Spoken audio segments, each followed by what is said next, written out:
Hello दोस्तों, आप सबका स्वागत है हमारे चैनल पे। आज हम लोग प्रोग्राम बनाने वाले हैं टू मैट्रिक्स को ऐड करने वाला प्रोग्राम। ठीक है, through three dimensional of matrix हो या फिर टू डायमेंशनल ऑफ मैट्रिक्स हो, आप उसको ऐड कैसे कर सकते हो। ठीक है, तो वो n क्रॉस n मैट्रिक्स का भी हो सकता है। ठीक है, तो हम पे सबसे पहले एक फर्स्ट डायमेंशन हम ए बना लेते हैं। हम इसको बना लेते हैं टू डायमेंशनल ए। उसमें हम कुछ वैल्यूज रख देते हैं 1,2,3, यहाँ रख देते हैं 4,5,6 और यहाँ रख देते हैं 7, 8, 9। ठीक है, ये पहला हमारा हो गया। ऐसे में एक बी की भी ज़रूरत पड़ेगी। ठीक है, हम एक बी बना लेते हैं और उसको भी सेम पैटर्न में रख लेते हैं 1,2,3 और ये रख लेते हैं 4,5,6, यहाँ रख लेते हैं 7,8,9। अब हमारे को इन दोनों को जोड़ने के लिए थर्ड वेरिएबल की ज़रूरत पड़ेगी, तो हम यहाँ बना लेते हैं एक सी। ठीक है, तो हम यहाँ लिख लेते हैं सी और सी को हम डिफाइन करते हैं न्यू इंट और दिन की जो है वो है साइज वो 3 कर देते हैं। ठीक है, इसके लिए हमें एक फॉर लूप की जरूरत पड़ेगी। हम इंट आई को 0 से इनिशियलाइज कर लेते हैं और जब तक चलाते हैं एक ही लेंथ बोल दीजिए आप, एक ही लेंथ तक हम इसको चला लेते हैं। ठीक है, एक ही लेंथ तक चला लेते हैं। वैसे सेम ही है दोनों लेंथ, आप चाहें तो हार्ड कोड 3 भी कर सकते हैं क्योंकि हम 3 डायमेंशनल बना रहे हैं। और हम यहाँ पर भी वही कर लेते हैं, इसको हम दे देते हैं इक्वल्स टू 0, इसको देते हैं जे इक्वल्स टू 0। जे को जब तक चलाते हैं, अब ए भी सेम है बी भी सेम है, तो आप ए डॉट लेंथ भी रख सकते हो बी डॉट भी रख सकते हो, कोई दिक्कत नहीं है। ठीक है, जे का इंक्रीमेंट कर लेते हैं। ठीक है, अब हमारे को इन दोनों को ऐड करवाना है। ऐड करने के लिए सी ऑफ सी ऑफ आई के अंदर सी ऑफ जे। ठीक है, अब हम इसके अंदर प्लस करते हैं ए ऑफ आई के अंदर ए ऑफ जे का प्लस कर लेते हैं, बी ऑफ आई में बी ऑफ जे का ऐड कर लेते हैं। ठीक है, ये दोनों हम यहाँ पे कर लेते हैं। हमने ए और पी को प्लस कर लिया। अब हमें इसको प्रिंट करना चाहते हैं तो हमारे पास हम प्रिंट फंक्शन बना लीजिए या फिर हम डायरेक्ट एक फॉर लूप यूज़ कर लेते हैं प्रिंट करवाने के लिए। वापस से इंट को आई से इनिशियलाइज कर लेते हैं, आई को जब तक चला लेते हैं 3 चला लेते हैं, हार्ड कोडेड कोई दिक्कत नहीं है। ठीक है, चाहे तो यहाँ तक भी चला सकते हो, वैसे इशू नहीं आएगा। जे को भी 0 से इनिशियलाइज कर लेते हैं, जे को भी तब तक चला लेते हैं 3 तक चला लेते हैं, जे का भी इंक्रीमेंट कर लेते हैं। और अब यहाँ पे हमारे थोड़ा डेकोरेट कर लेते हैं, इसको ऐसा आउट कर लेते हैं। यहाँ पे हम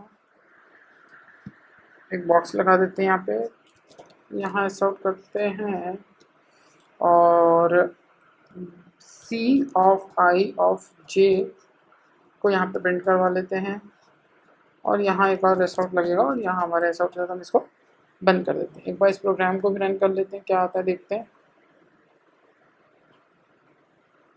देखिए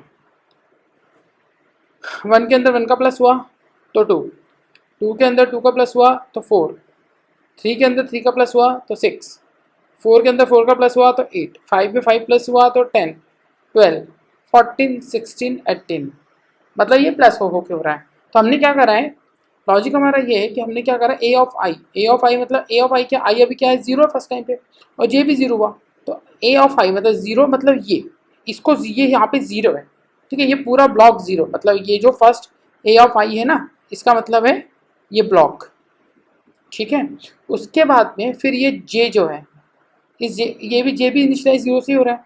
तो अब इस ब्लॉक के अंदर से जो 0 इंडेक्स पे पड़ा है तो क्या पड़ा है 1, तो यहाँ पे क्या आ जाएगा सबसे पहले 1 प्लस बी ऑफ आई मतलब बी भी 0 है, तो ये क्या हुआ, ये 0th इंडेक्स हो गया इसका।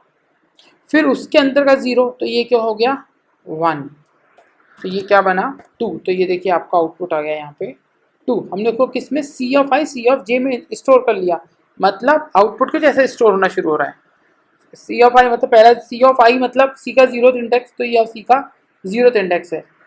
अब सी के जे का भी इंडेक्स 0 मतलब पहली जगह पे, तो वैल्यू इस तरीके से स्टोर हुई है फर्स्ट टाइम पे। जब दूसरा इटरेशन हुआ है तो इसी के अंदर वैल्यू आके फर्स्ट इंडेक्स के अंदर 4 सेट हुआ है। फिर जब थर्ड इटरेशन हुआ है तब इस थर्ड इंडेक्स के ऊपर जाके 6 हुआ है। जब ये लूप खत्म हुआ है और दूसरा लूप स्टार्ट हुआ है तो एक अरे और बना है। ठीक है, और उस अरे के अंदर फिर उन दोनों वैल्यूज का प्लस हुआ है और फिर वो 8 आया है, फिर ऐसे 10 आया है और ऐसे ही 12 आया है। थर्ड इंडेक्स जब तीसरी बार इटरेशन चला फिर एक अरे बना, उस अरे के अंदर वापस से वैल्यूज पुट हुई। ये देखिए ठीक है, इस तरीके से। अगर आप बोलेंगे कि इनिशियलाइज लेवल पे अरे क्या है, तो ये अरे इनिशियलाइज लेवल पे कुछ ऐसा है, ऐसा, ये ऐसा इनिशियलाइज हुआ इंटरनली। 0 तो डिफॉल्ट वैल्यू है, ठीक है, ये इसका वैल्यू है जो मेमोरी के अंदर स्टोर हुआ है।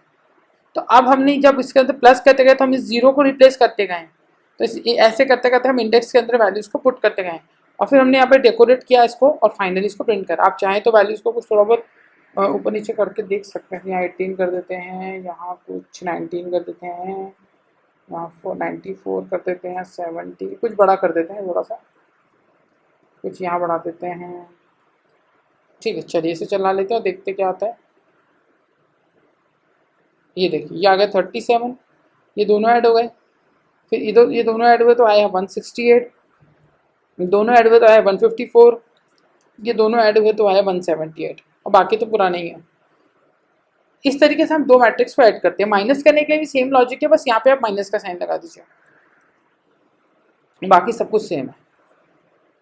ये देखिए ये आपका माइनस का मैट्रिक्स हो गया, ठीक है। तो इसी तरह से मल्टीप्लाई भी करवा सकते हैं, ये मल्टीप्लाई ऑपरेटर लगा दीजिए, तो जो नंबर्स आएंगे मल्टीप्लाई हो क्या देंगे, ये देखिए ये मल्टीप्लाई वाला हो गया। और ऐसे ही आप डिवाइड का भी लगा सकते हैं, बट डिवाइड में जीरो का कंसर्न है, इसमें जीरो नहीं होना चाहिए, नहीं तो वो एरर आ सकता है अर्थमेटिक वाला। बाकी जीरो, अगर मैं इसमें जीरो डाल दूंगा तो एक एक्सेप्शन आ जाएगा।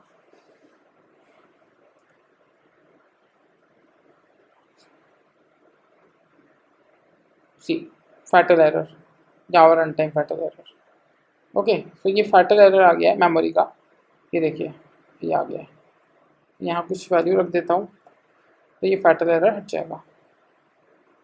ये देखिए ये वैल्यू हो गया, क्योंकि आपको पता है कि कोई नंबर का आप जीरो से डिवाइड करते हुए इन्फिनिट लूप में चला जाता है, इन्फिनिट नंबर बन जाता है, इसलिए वो एरर आ रहा है, अर्थमेटिकल एक्सप्रेशन आ रहा है।